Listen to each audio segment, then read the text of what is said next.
नमामि धन्वन्तरिमादिदेवम् सुरासुरैर्वन्दितपादपद्मम् लोके जरारुग्भयमृत्युनाशनं दातारमीशं विविधौषधीनां शङ्खं चक्रं जलौकां दधतं मृतघटं चारुदोर्भिश्चतुर्भिः सूक्ष्मस्वच्छातिरुद्यं शुकपरिविलसन् मौलिमम्भोजनेत्रम् कालाम्भोदोज्ज्वलाङ्गं कटितटविलसच्चारुपीताम्बराढ्यं वन्दे धन्वन्तरीतं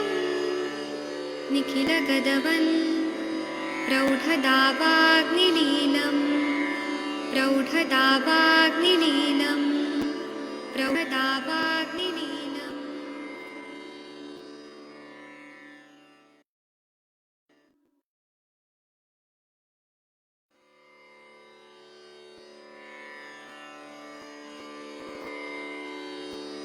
ॐ नमामि धन्वन्तरिमादिदेवम् सुरासुरैर्वन्दितपादपद्मम् लोके जरारुग्भयमृत्युनाशनं दातारमीशं विविधौषधीनां शङ्खं चक्रं जलौकां दधतं मृतघटं चारुदोर्भिश्चतुर्भिः सूक्ष्मस्वच्छातिरुद्यं शुकपरिविलसन् मौलिमम्भोजनेत्रम् कालाम्भोदोज्ज्वलाङ्गं कटितटविलसच्चारुपीताम्बराढ्यं वन्दे धन्वन्तरीतं निखिलगदवन् प्रौढदावाग्निलीलं प्रौढदावाग्निलीलं प्रौढदावाग्निलीलम्।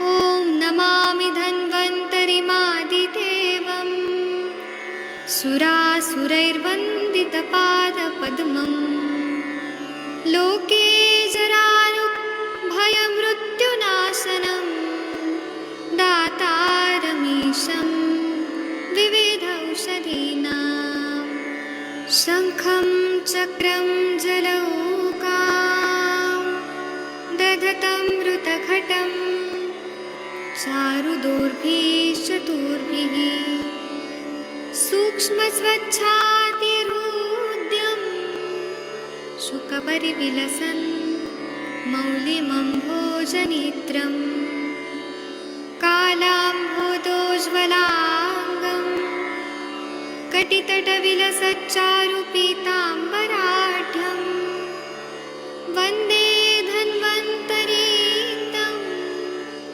निखिलगदवन् प्रौढदावाग्निलीलं प्रौढदावाग्निलीलं प्रौढदावाग्निलीलम्। प्रणाम सभी लोग को। मैं वैद्य अरविंद पाठक आप सभी लोग का स्वागत करता हूं। आइए आज हम लोग अष्टांग हृदय का उत्तर स्थान 17वां अध्याय का श्लोक नंबर 18 देखेंगे। और आप सब लोग को आप लोग सम्मान्य चिकित्सक लोग हैं, सभी को मैं प्रणाम करता हूं। पवित्र आत्मा हैं आप लोग। मैं आदरणीय महेंद्र सर जी से रिक्वेस्ट करूंगा कि आप ये पाली शोष के लक्षण जो दिख रहा है ये वाला सर स्टार्ट करिए सर। नमस्कार सर। हाँ प्रणाम सर। श्रास्ते कुरुते वायु पालिसु स्वं तदा व्यहम्। बोलिए सब लोग। कुरुते वायु पालिसु सं तदा भूयम्। स्राव में स्थित वायु पाली को सुखाकर पालीशोष नामक रोग को करती है। जी, तो ये जो वायु है ना सिराओं में स्थित है, ये जो हमारा पिना ऑफ एयर होता है, बाहर का जो ईयर ड्रम, ईयर का जो बाहर का भाग है उसको सुखा देती है। इसको पालिशोष ऐसे कहते हैं संस्कृत में। हाँ सर, टीका पढ़ दीजिए। श्रास्तो वायु पालीशोष तदाभ्य पालीशोष संयम कुरुते। सिराओं में स्थित जो वायु है वह पालिशोष ऐसे कहती है, इसको पालिशोष संज्ञा प्राप्त होती है, ऐसा बताया। चलिए, इसका आगे का 19 नंबर का जो श्लोक है, मंत्र है, तो ये कौन पढ़ना चाहेगा? मैं पढ़ती हूँ सर। प्रणाम सर। मैडम आप पढ़ दीजिए प्लीज। प्रणाम सर। हाँ प्रणाम मैम। कृशादृढ़ा च तंत्रिवत पालिवातेन तंत्रिका कृशादृढा च तंत्रिवत् पालिवातेन तंत्रिका। वातेन पाली एक कृशादृढ़ा। मिनट रुकिए, ये आप पढ़िए, ये हिंदी वाला पढ़िए। जी। वायु के कारण पाली पतली दृढ़ एवं तंत्री वीणा की भांति हो जाती है, इसको तंत्री कहते हैं। हाँ, तो वायु के वजह से जो पाली है, अपने कान का जो पिना ऑफ ईयर है, वो पतली हो जाती है, दृढ़ हो जाती है, और वीणा की भांति हो जाती है, तंत्री हो जाती है। तंत्र तंत्र जैसे रहते हैं ना, लाइन लाइन धागे धागे वाला, वैसे होती है, तो इसको तंत्री नाम का व्याधि बोलते हैं। इसी का टीका पढ़ दीजिए प्लीज। जी पढ़िए। वातेन पाली कृशादृढ़ा च तंत्रीव स्यात् सा तंत्री केत्युच्चयेत् उच्च, तंत्री केत्यु उच्चयते। हाँ, वातेन पाली, वातेन कौन सी विभक्ति है? तृतीय एक वचन। वात के वजह से पाली जो है वो कृश होती है, मतलब सूख जाती है, दृढ़ हो जाती है, और तंत्री स्यात्, वीणा की जो लाइन ऐसे वो रहते हैं, तार रहते हैं, वैसे तंत्री तंत्री हो जाती है। इसको तंत्रिके इति उच्यते, तंत्रिका नाम का व्याधि बोलते हैं, इसका नाम है। चलिए, 20 नंबर का जो श्लोक है, आप लोगों में से कौन पढ़ना चाहेगा? सर मैं पढ़ देती हूँ सर। आप पढ़िए सर जी। कुमारे चिरोत्सर्गा सहसैव प्रवर्धिते। पढ़िए सब लोग। सुकुमारे चिरोत्सर्गा उपसहस्ते सवेगवर्धिते प्रवर्धिते। कर्णे सुफसरुक्पल्या मारुणा परिपोटवान्। कर्णे सुफसरुक्पल्या मारुणा परिपोटवान्। परिपोटः स पवनात्। परिपोट सा पवनात्। जी, इसका हिंदी वाला पढ़ दीजिए प्लीज। सर हाँ हाँ पढ़िए। सर, कोमलता के कारण देर तक उपेक्षा करके फिर सहसा कान के बहुत बढ़ाने से पाली में वेदना युक्त लाल रंग का सोप हो जाता है। यह सोप फटने वाला होता है तथा वायु से होता है। जी, तो ये बता रहे हैं कि कोमलता के कारण अगर देर से उपेक्षा करके फिर सहसा कान को बढ़ाने का कोशिश किया जाता है, तो वेदना लाल रंग का शोफ हो जाता है, सूजन आ जाती है, और ये शोफ फटने वाला होता है तथा वायु से युक्त होता है, ऐसे बता रहे हैं। ये पढ़िए, टीका पढ़िए सर, सुकुमारे कर्णे चिरो उत्सर्गात सहसैव न तो शनै। सुकुमारे करने चिरोत्सर्गा सहसैव, मतलब जो कान बहुत कोमल है, उसको अचानक ही, न तो शनै धीरे धीरे नहीं, अचानक ही बढ़ाते हैं। हाँ ये पढ़िए, प्रवर्धिते। सर, प्रवर्धिते क्षवथु पत्या सरुक तथा लोहित परिपोटवाश्च परिपोट स्फुटनम सबातात् परिपोट संज्ञ स्यात्।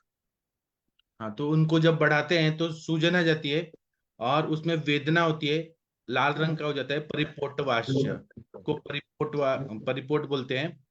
परिपोट मतलब स्फुटन, मतलब वो फटने लगता है, तब आतत परिपोट संज्ञा से उसको वायु की वजह से परिपोट ये संज्ञा प्राप्त होती है। चलिए 21 नंबर का श्लोक है, वो कौन पढ़ेगा? आप लोगों में से सबसे इंटेलिजेंट कौन है? कोई तो पढ़ दीजिए, पढ़िए पढ़िए, ऐसे शर्माइए जी। डॉक्टर राम कुमार जी, आप कृपया पढ़ेंगे? हाँ जी सर। हाँ, प्रणाम सर। उत्पात पित्त शोणितात। बोलिए। उत्पात पीत शोणितात गुर्वामरण बारद्धे श्यावो रुग्धदाह पाकवान। गुर्वावरणमारध्ये श्यावो पाकवान। श्वास यथु स्फोट पिटिकारगो पालकेन संयुक्त। सर्वतु स्फोटपीठिका रोगक्लेद संयुतः।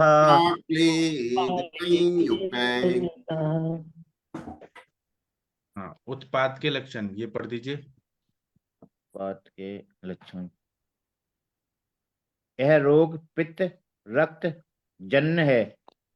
भारी आभूषण आदि के पहनने से स्याय वर्ण, पीड़ा, दाह और पाक से युक्त तथा छाले, पिटिका, सुर्खी, दाह एवं क्लेद से युक्त जो शोफ होता है वह उत्पात है। हाँ, तो ये उत्पात जो रोग है ना, ये पित्त रक्त जन्य है।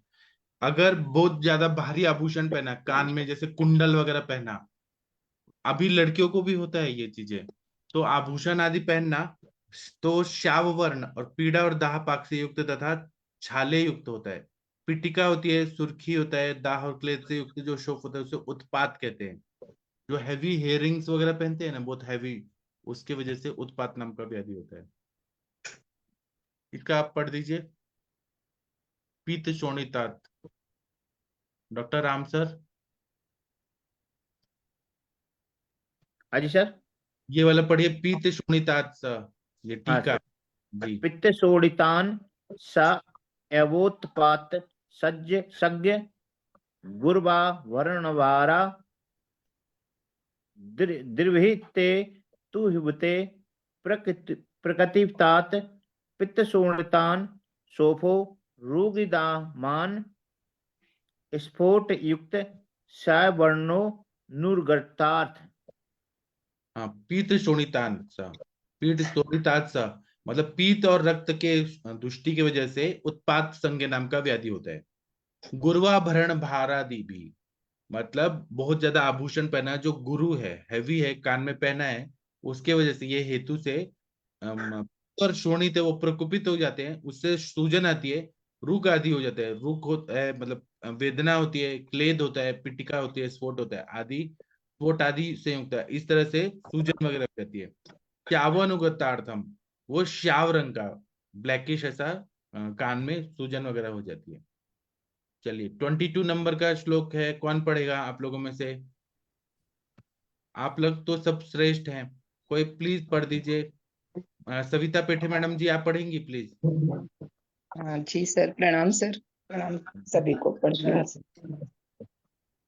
पाल्यां शोफो नीलकफात् सर्वतो निर्व्यथ स्थिरः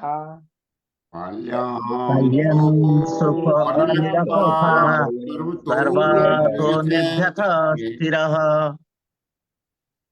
स्तब्धस्य वर्णकण्डूमान् उन्मथो गलितश्च सः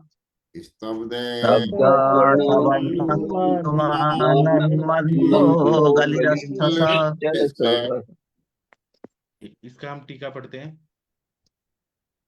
गल्लिर नाम का व्याधि या उन्मत्त, ये पढ़िए।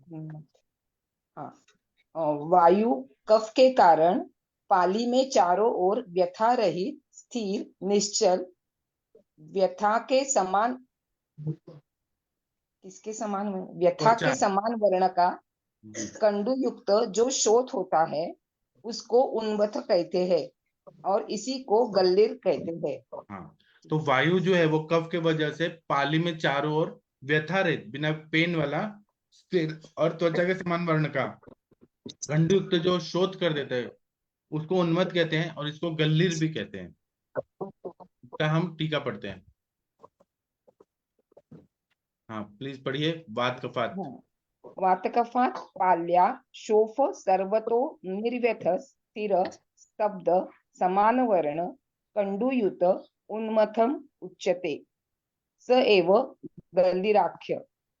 हाँ, वात और कफ की वजह से पाली में सूजन होती है, सभी जगह से सूजन होती है, लेकिन व्यथा नहीं होती है, स्थिर होता है, स्तब्ध होता है, समान वर्ण का होता है, कंडुयुक्त होता है, उसको उन्मत्त कहते हैं। उसको गल्लिर भी कहते हैं या उन्मंत भी बोलते हैं। आदरणीय महाजन सर, आप कृपया पढ़ेंगे 23 नंबर का श्लोक। हाँ जी, महाजन प्रणाम सर। सर, सभी को हाँ प्रणाम। प्रणाम सर, ये पढ़िए आप 23 का। दुर्विधे वर्धिते कर्णे सकंडुदः पाकरुक् पढ़िए। दुर्विधे वर्धिते कर्णे सकंडुदाह पाकरुक् श्वेथु सन्निपातोऽथ स न दुःखवर्धन है। चबाथो सन्निपातः दुःखवर्धनः। हाँ, इसकी टीका पढ़ते हैं। हाँ, ये पढ़िए 23 वाला। कान के बुरी तरह वेदन करने पर फिर इसको बढ़ाने के कारण कंडू दाह पाक वेद और वेदा से युक्त जो शोथ उत्पन्न होता है उसका नाम दुखवर्धन है। ये रोग सन्निपात जन्य है। जी, कान को बुरी तरह से वेदन अगर किया, लोग ऊपर नीचे से छेदते ना, और या फिर वेदन करने पर उसको बढ़ाने का कोशिश करते हैं, तो क्या होता है कि कंडू खुजली होती है, दाह पाक वेदना से युक्त शोथ उत्पन्न होता है, उसका नाम है दुखवर्धन, क्योंकि बहुत कष्ट से वो बढ़ाने का कोशिश करते हैं, और यह रोग सन्निपात जन्य है। इसका टीका पढ़ दीजिए प्लीज सर। हाँ जी, हाँ जी। कर्णे दो विधे सती कंडु आदि स्युत शोफ सन्निपाता तम को दुखवर्धन संज्ञा। हाँ, कर्णे दुर्विद्य सती, कान को दुर्विद्य किया तो मतलब मुश्किल से बढ़ाने का कोशिश किया तो कंडू आदि हो जाता है, सूजन होती है, सन्निपातज होता है, इस दुखवर्धन संज्ञा नाम होती है। चलिए 24 नंबर का जो श्लोक है, ये आप लोगों में से कौन पढ़ना चाहेगा? डॉक्टर सतीश जी आप पढ़ सकते हैं, या आरती मैडम, शशि मैडम, कोई पढ़िए प्लीज 24 नंबर का श्लोक। जी सर, गुड मॉर्निंग सर। कफ अस्र क्रिमिजा सूक्ष्म स कंडु क्लेद वेदना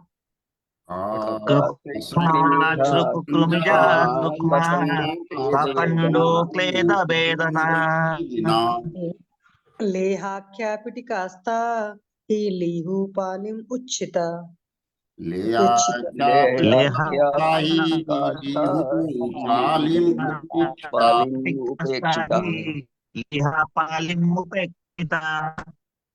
क्या हिंदी पढ़ दीजिए।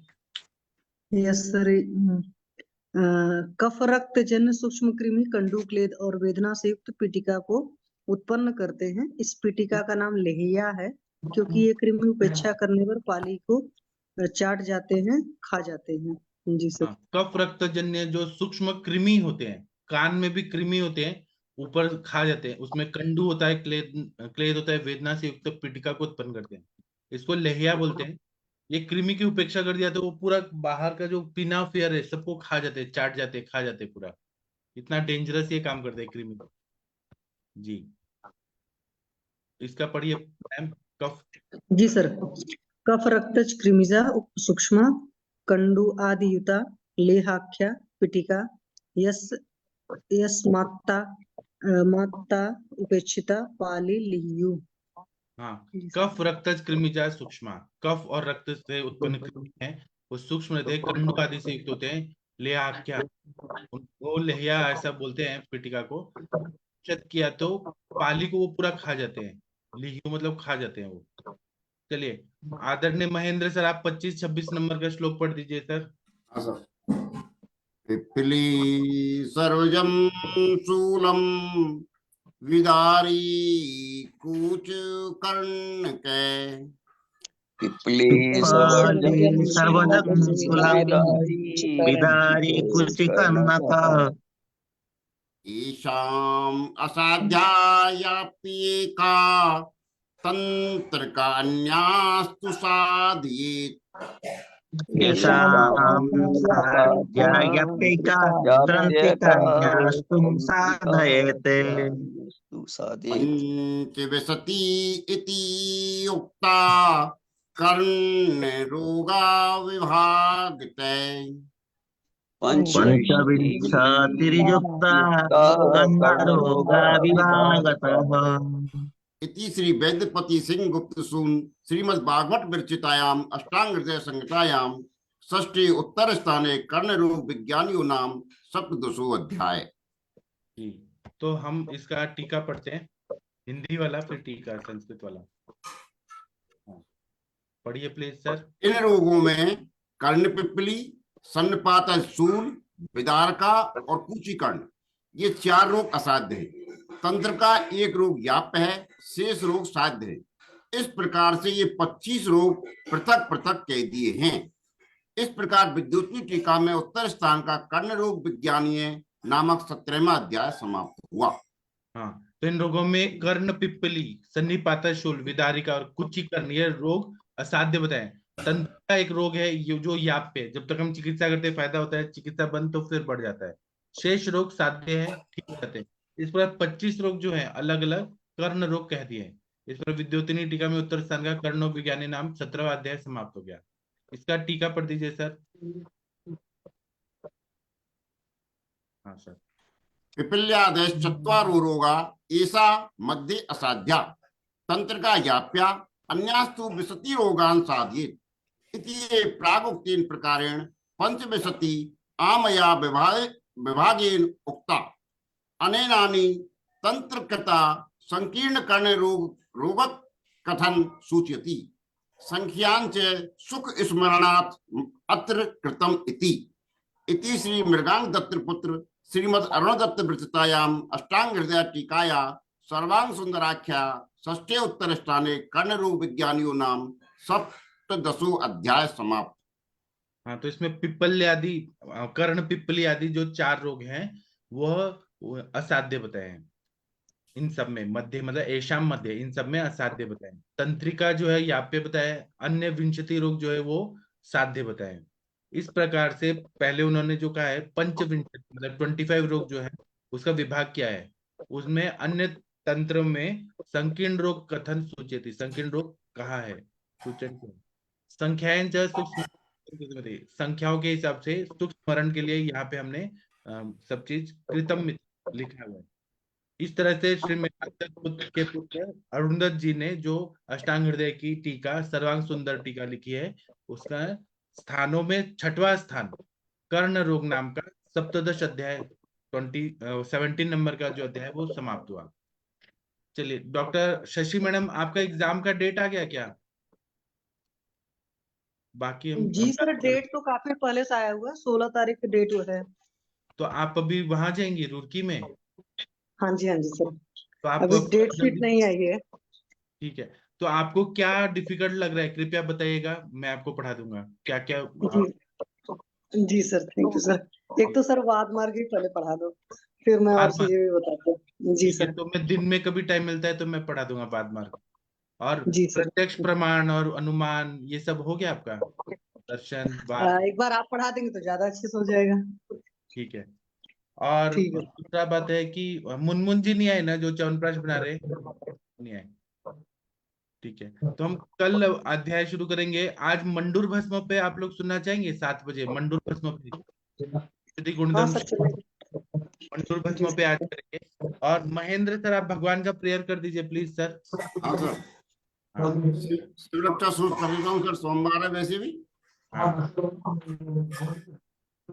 करतम देव देवस्य महादेवस्य पावनम अपारम परमोदारम चतुर्वर्गस्य साधनम् गौरी विनायकोपेतं पंचवक्त्रं त्रिनेत्रकं शिवं ध्यात्वा दशभुजं शिवरक्षां पठेत् नरै गंगाधरे शिरे पातु भालम अर्धेन्दुशेखरे नयने मदन ध्वंसी कर्णौ सर्प विभूषणे घ्राणं पाति पुरारार्ति माखं पातु जगत्पति जिभ्यां वागीश्वरे पातु कंदरां सिति कंदरे श्रीकंठे पातु मे कंठं स्कंदौ विश्वधुरंधरे भुजौ भूभार संहर्ता करौ पातु पिनाकिधृक् हृदयं शंकरे पातु जठरं गिरिजापति नाभिं मृत्युंजय पातु कटी व्याघ्रजिनांबरे शक्तिनी पातु दीनार्थ शरणागत वत्सले उरु महेश्वरे पातु जानुनी जगदीश्वरे जंगे पातु जगत कर्ता गुल्फौ पातु गणाधिपे चरणौ करुणा सिंधु सर्वांगानि सदा शिवे एतां शिवबलोपेतां रक्षां ये सुकृति पठि सेवकृत्वा सकलान् कामान् शिव सायुज्याम् आप्नुयात् गृहे भूति पिशाचात्यै त्रिलोकै विचरन्ति ये दूराद् आशु पलायन्ते शिविनाम् अवरक्षणात् अभयंकरनाम इदं कवचम पार्वती पति भक्त्या बिभर्ति ये कंठे तस्य वश्यं जगत्त्रयम् इमां नारायणे स्वप्ने शिवरक्षां यथा आदसत् प्रातः उत्थाय योगीन्द्रौ याज्ञवल्क्यस्तथा अलकत्।